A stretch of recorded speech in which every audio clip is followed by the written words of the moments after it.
Listen, thank you all for coming out. I'm going to have a few remarks and then turn it over to a couple of the other elected officials. But I want to say first to Mayor Knight, thank you for the hospitality this morning, and your city manager and your fire chief and your emergency management folks. Just a great example of the local first responders, and they've been putting in some really long hours. But one of the things I would like to remind people is that we're within 48 hours of this event going down, and the work that's already been done is pretty amazing, Clay. So to the local folks in particular, a great debt of gratitude.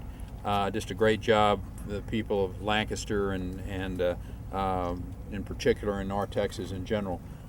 This morning, as we were coming in, we did a very brief aerial tour of the impacted area, and it is substantial on this southwest northeast line, right through this residential area. 7.1 miles, 200 yards in width as it moved through this area, and we spent the time talking to the fire chief and the emergency management folks, as well as these elected officials, and got a good briefing on where we are, what's next, and witnessing this type of disaster always brings just starkly to your mind how quickly these events can occur. And 2 days ago, there were people going about their business, going to school, just moving around with their regular lives. And today, there are a lot of people just really blessed that they're alive. That we didn't lose any of our citizens. 1994, and a storm came through, and we had loss of life in Lancaster. Standing here in the rubble of these homes and people's, your irreplaceable treasures and things that the men and women who lived here 2 days ago see strewn across the roads and in their yards, and in some places never be able to find them or replace them. But we do need to thank the Lord that it could have been worse. And the reason it wasn't worse, I will suggest to you, is because of these local first responders and how they dealt with this. The chief and I were just talking that 3 weeks ago they went through this. They played out a scenario, real time, at the Emergency Operations Center, almost identical to what happened. And having that ability to practice and to put in place, I will suggest to you, saved lives in this community. 20 minutes before the storm hit, to have the response, to be notifying in the various different ways that we have that a tornado was on the ground and moving their way, saved lives. And again, it's the local first responders that I want to hold up, and I'm sure lots of stories about survival and just grace under pressure. Your neighbors who you looked at them 3 days ago and you might not have thought hero, but a grandmother who saved her child from literally the grasp of this tornado. The Lancaster pastor who moved dozens of children out of harm's way into an area and saved lives. And it's their determination and their quick thinking that saved lives. And I know that's just a couple of stories. It's just a couple of folks that we put in the category of hero today that were just average, regular citizens 2 days ago. But it's just, from my perspective, this is just another example of Texans helping Texans. Senator, neighbors helping neighbors that you've seen so many times serving in the Senate over the course of the years. And when it comes to grace under pressure, I don't think there really is a better example of it than our first responders. And I want to thank them again for their efforts, their determination. We had our emergency management statewide meeting in San Antonio this week. As a matter of fact, while the this event was going on, they were all in San Antonio for our yearly meeting, and I was there and had made some remarks and talked about there is no one better than Texas at dealing with emergencies. That's a fact. I mean, our first responders in particular are the best in the country, and it's because of their dedication. It's because of the work that they do and the practice that they are involved with. And we're a long way from having tornado season over with, and about the time we get that done, we go into hurricane season. Unfortunately, we have a lot of natural disasters in this state, but again, we're really blessed to have the people who serve at the local level, and I'm going to have Nim Kidd in just a moment from a statewide perspective. Let me just wrap up by saying again that how quickly we're going to get this community back to normal. It's going to take a little while, and in some cases we'll never be back to normal. But again, to the mayor, to the judge, and to the local officials that deal with emergency management, thank you to those of you in uniform. Now I'd like to have our state's Director of Emergency Management, Nim Kidd, say a few words to you, and then we'll have Senator West and Representative Giddings. Nim. Thank you, Governor. Hey, good morning, and thank you all for being here.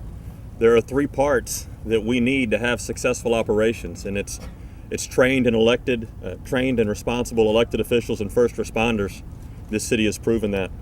It's a capable community that will listen to them and respond. This city has proven that. And it's a media that will get that accurate message out quickly, and you have proven that. Thank you for that. We need to take these opportunities as focusing events because they create windows of opportunity. The message needs to go out that all cities and all communities need to be prepared as much as this one was. When you have this size storm and this many jurisdictions and the number of people that could have been impacted here, it is a true testament to the mayor and the city manager and the fire chief and all the first responders of the work that they have done. A statewide mutual aid and Texans Helping Texans is alive and well. You can look behind us and see public works trucks from a city that's 30 minutes away. This is what it's all about, and I thank them all immensely for being part of the program, and we're very glad to give them the support that they do. So thank you very much. Great. Senator West. I too want to say to, first of all, to Mayor Marcus Knight, Marcus, job well done in terms of pulling together the resources. What you see is basically a theme that all of us have known about. We are, in fact, our brother's keeper. The reality is that you see individuals from jurisdictions 30 miles away that are here, that have been here in order to offer support for Lancaster and its residents. I thank the governor and the state of Texas for being here. It's one thing to sit up and say that we have these policies in place, but the reality is if we can't turn around and take some of the best practices from across the state and bring them to bear here in order to assist citizens, then we're not doing our job. The reality is that there's been great communication, and we want to make certain we keep that communication between the city, the county, the state, and needless, the federal government. So my office stands here to work with the governor, the mayor, and also the county judge in order to assist. Helen Giddings. Thank you very much, Governor. Thank you for being here. This is a time of great concern and emotion. I want to take this opportunity to just say to those people who have been affected by this disaster that we understand what you're going through, and we're going to be with you every step of the way. I also want to say to Mayor Knight and all of the first responders and the people from the surrounding communities in North Texas who have come to help us out, thank you for being good neighbors and for working with us through this tragedy. Without everybody working together, we would not be able to have the positive outcome that we've had thus far. And I know that there are valuable lessons that we can learn. To have this much damage and no loss of life is indeed a miracle, and we're grateful.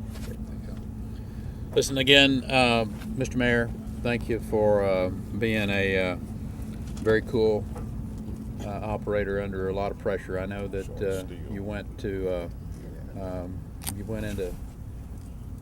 great deal of pressure that was on you and your officials across the area, and you did a great job. Let's open it up to any questions that those of you in the media may have for myself or the participants here. Can I get remarks from government for a disaster declaration to get federal funds? Yeah, we have a process that we go through. This is it's pretty standard operating procedure, and it's a little bit of a bureaucratic process from the standpoint of the local officials come in and make the assessments, and they request from us. And I know that the mayor and the judge, we've got Tarrant County and Kaufman County as well, that are the three main affected counties, and I suspect that very quickly that those assessments and that request will be in, and trust me, it won't be spending any time on in a desk in Austin. It'll go directly to the administration. I suspect that very quickly that will be turned around and approved by the administration. One quick follow-up, if I could please, on that. You have been critical of federal spending and the strings attached. There was a problem last summer with the wildfires getting federal approval.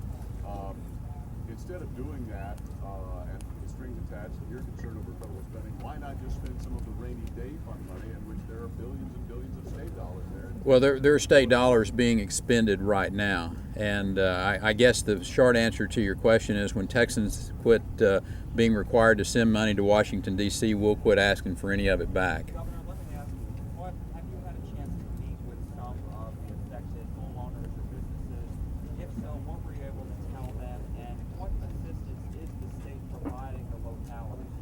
Well, one of the things that the state's obviously doing is with our emergency response teams, and that's obviously the quickest and the way that we help people here. The other one is to just turning around the declarations and being able to get assistance to the folks in these areas.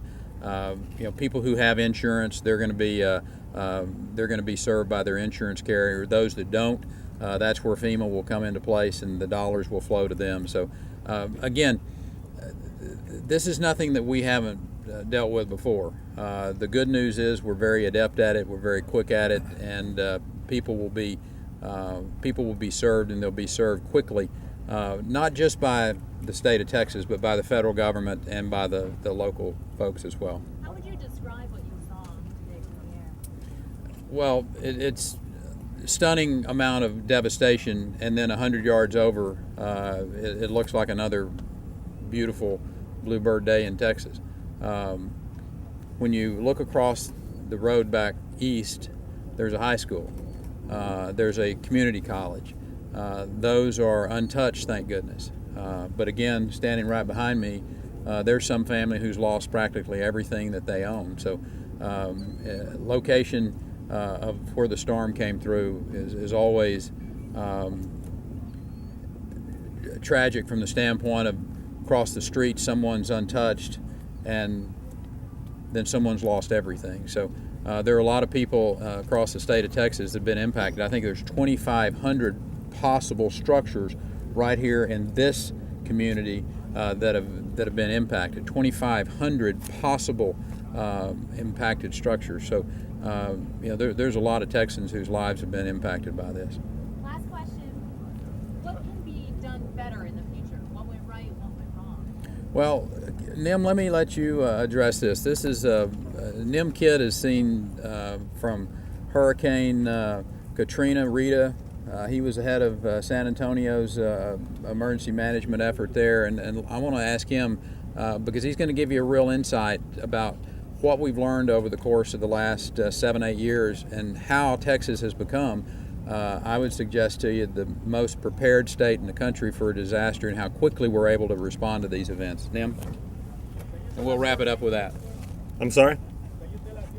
First name Nim, N-I-M, last name Kidd, K-I-D-D. And the question is, what did we like and what could we do better next time? And I'll tell you, we've been doing this for a long time. And the way that these local officials responded, the lessons that we will learn from them, their successes, will be the benchmark for future jurisdictions to learn from. The game is always different when you're down on the field and getting beat around, and they'll share those candidly. But when you're outside on the stadium looking down at the game, this response was flawless. I can't think of another thing that we should ask them to do next time. And my hat is off to them. I want to learn from the things that they did so that we can share their message across the state, because this was the hallmark of success.